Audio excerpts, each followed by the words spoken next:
Good day everyone. So my topic is lesson 4, strategies in teaching decoding. So learning outcomes.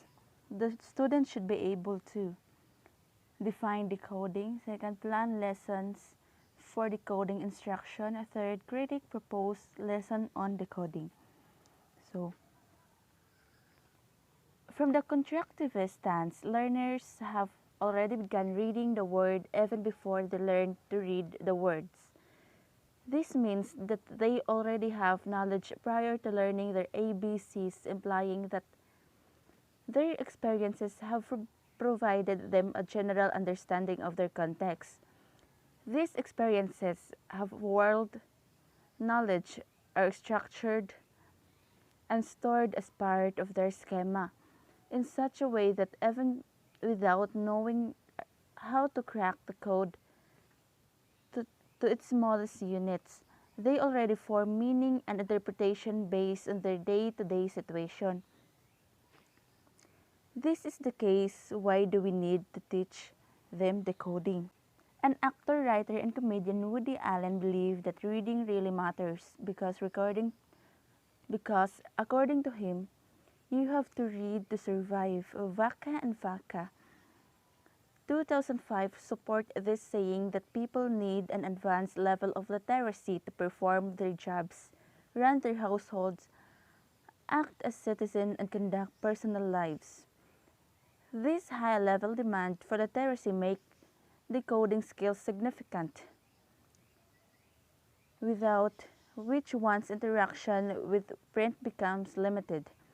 How would a non-decoder read medicine labels, caption and signage, and other printed documents without knowing how to decode? Remember that learners combine sources of information and shift between the text, print knowledge, and personal knowledge to figure out what the text says. When learners are trying to read written text, whether short, like the name of a store, or long, like newspapers or novels, they need to have a technique for breaking the written code of the word. Not knowing the process for this, they would not see words. Instead, they would just see a series of meaningless marks on the page. This calls for decoding skills to be able to perform various literacy demands in the authentic situation as they perceive meaning based on their marks on the page. So, for example, kani nga code. So kita nga wala kahibaw kung unsa ni siya nga sign or unsa ni siya nga language. So wala dili ta kuan kung unsay meaning ana niya. So as the study coders nga kahibaw siya or kahibaw ta ani nga language or naskwelahan ba ni nato, so dili ta makaingon nga kani siya nga code is meaningless. So mao ni siya ang iyahang meaning. It was the best of time. It was the worst of times. So, learning the alphabet and the sound associated with individual letters serve as the raw materials. Learners need to begin breaking the code, but the decoding strategies provide them with the process for determining how to read and pronounce the combination of letters that forms words. The term decode, according to Literacy Dictionary, Harris and Hodge, 1995, is to analyze spoken or graphic symbols of a familiar language to ascertain their intended meaning. It refers to word identification rather than to identification of higher units of meaning. It is also saying a sound the letter can be represented. So decoding is the ability to apply your knowledge of letter-sound relationship,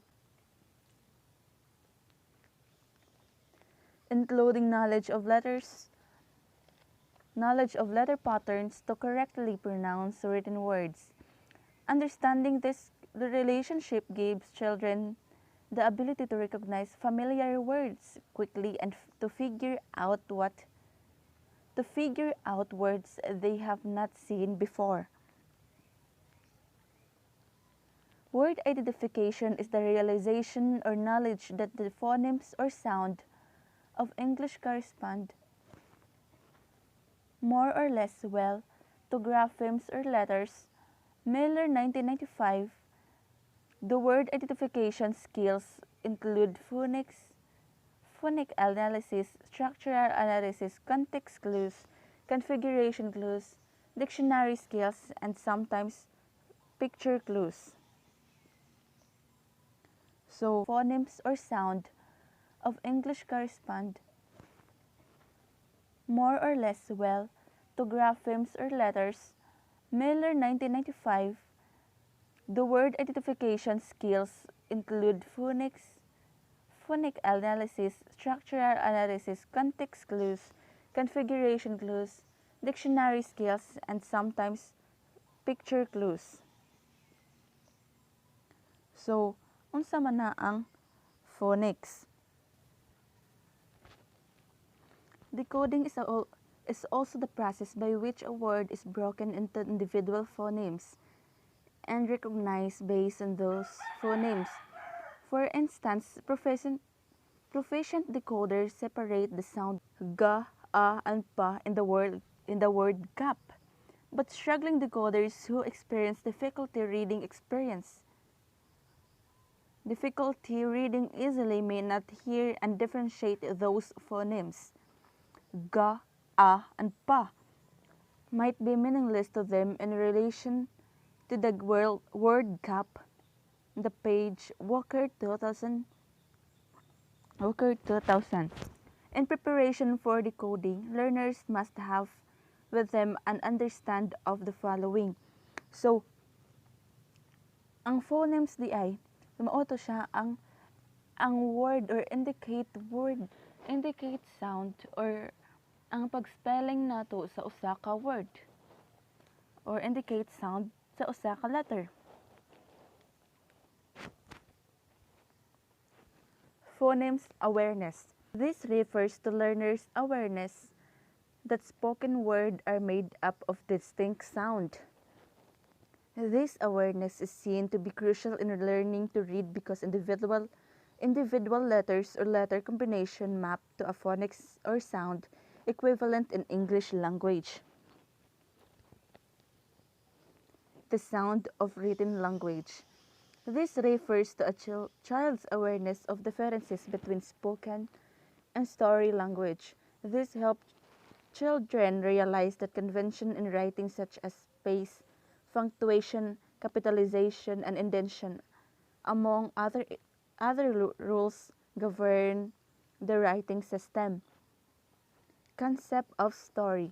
This refers to the idea that every narration has a beginning, middle, and ending, and that children who have the experiences of being read to come to know these parts that they expect whenever they hear or read a story. Decoding ability. This requires applying letter sound knowledge to sound out unknown words. This helps them to apply alphabet knowledge and rules in producing the sound of letter combination to determine how these are read correctly. Spelling ability. This means matching the sound, hear the alphabet letter names and transitions, or matching the phoneme to grapheme cues for writing down oral text. Children must have a firm grasp of the basic concept mentioned earlier to help them succeed in learning how to decode. This prerequisite concept skills and understanding will aid them in establishing connection to word identification skills. What are the causes of difficulty in reading and writing in English? Because English is not a first language to many Filipino learners, they need to understand that English language is not the same as their native or mother tongue or native language. Several reasons that make English language difficult to learn are the following. English is not spelled phonemically, consequently, the visual auditory perception affect the vocalization. So, kani siya, ganong lisod man gyud katunan ang English. So, first is, naay mga English words nga lain ang pagkabasa or lain ang ato ang pag voice out or pag sulti sa iyahang spelling. Second, sentences analyzed for secondary clues, meaning, structural and form clues to word attack and pronunciation. Third, the letters is used as primary clues. Clue is to vocalization. Fourth, most teachers separate reading, writing processes and lead to an artificial language instruction in the classroom. Fifth, children lack the oral familiarity with words and the meaning attached to them. So, what principles should guide decoding instruction? Ganning 2005 enumerates the following principle for helping learners identify words. First, begin all instruction with meaningful text experiences such as rhymes, poems, song, and books. Individual sound may not be meaningful to them initially, hence, start with relevant, enjoyable selection for listening. So, for this, kana ang children, no, kay kana ang mas maayo kung ang ipatanaw nila is kana ang jolly or dali irang ma-attract sa ilahang attention nga mga songs, educational videos, poems, rhymes, and books. Second, children's need and the text being read should determine the word identification elements being supported or emphasized. Although the curriculum is one important guide in planning instruction, teachers have to value the children's need and what the text suggests is important for instruction. Third, model the element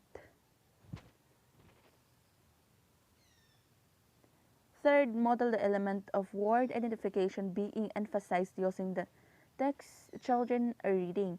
For example, emphasize consonant initial sound commonly in repeated sound, use it in the selection. So for example, mo emphasize ta og consonant initial sound letter B. So ang iyang sound is ba, for bad. Fourth, practice in word identification comes through repeated reading and writing. Provide several experiences and exposure where they encounter reading and writing activities in the classroom, establishing the relevance and literacy skills in and out of the classroom. Fifth, allow and encourage children to take risks as they read, trying words before you tell them what they are. Encourage them to go ahead and say what their guess is about the word and let them share their ideas. So, mas maayo nang kana ang pa-try yun usa nato sila. I guess,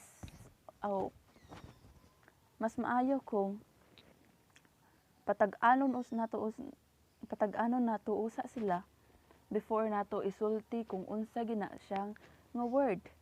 So, ato sila i-encourage nga isulti or mangutana kung unsa ang nakalibgan nga words para kay naa man students nga kana ang ihilom ra ang intay wala siya kay baw kung unsa na ang pagkabasa niya nga word. So kana ang kung wala imo correction nila, so madana ra gyapon na sila hantud sa pagkadako. So fifth, matatafa sa fifth. So next, what are the symptoms of decoding difficulty? There are some cases when, despite implementing these principles in teaching decoding, children still seems to perform below expectation. When learners manifest the following symptoms, they are require extra time and additional input. So first, learners have trouble sounding out words and recognizing word out of context. Second, they ay murag nalib sorry kay guys kay nalibat ang nag-encode. So dili ni siya mao ang sumpay sa symptoms of decoding difficulty. So murag nalibat na jud. So ako na lang siyang kanaang basahon. So second, they are confused between letters in the sound they represent. Third, they have slow oral reading rate or reading word by word. Fourth, they ignore punctuation mark. So mao to siya ang symptoms of decoding difficulty.